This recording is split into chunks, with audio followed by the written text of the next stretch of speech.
Le télescope Euclide va nous fournir des données dans le visible et dans l'infrarouge. Et pour mesurer plus précisément la distance des galaxies que va observer Euclide, on va également avoir besoin de données au sol.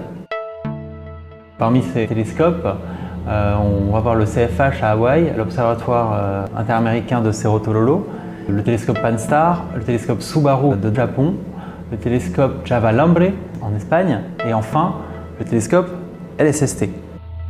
Toutes ces données vont devoir être traitées conjointement afin de pouvoir être utilisées par Euclide pour faire les mesures nécessaires. Ici à l'APC, on est particulièrement impliqué dans le traitement des données LSST et donc on va s'attarder un peu plus sur ce télescope. C'est un télescope de 8 mètres de diamètre au Chili qui possède la plus grosse caméra jamais construite en astronomie. C'est un télescope qui est en cours de construction et qui devrait être en opération à peu près au même moment qu'Euclide.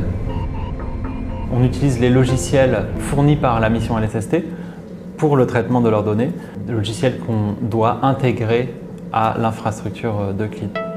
Un autre travail qu'on doit faire à l'APC, c'est faire des simulations de données qui ensuite sont utilisées pour tester nos pipelines.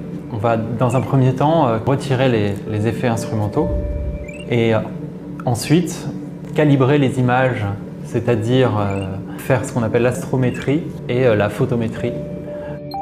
À la sortie de l'OUX, pour chaque télescope, on aura un catalogue des sources qui ont été extraites des images avec leur position et la mesure de leur flux de lumière.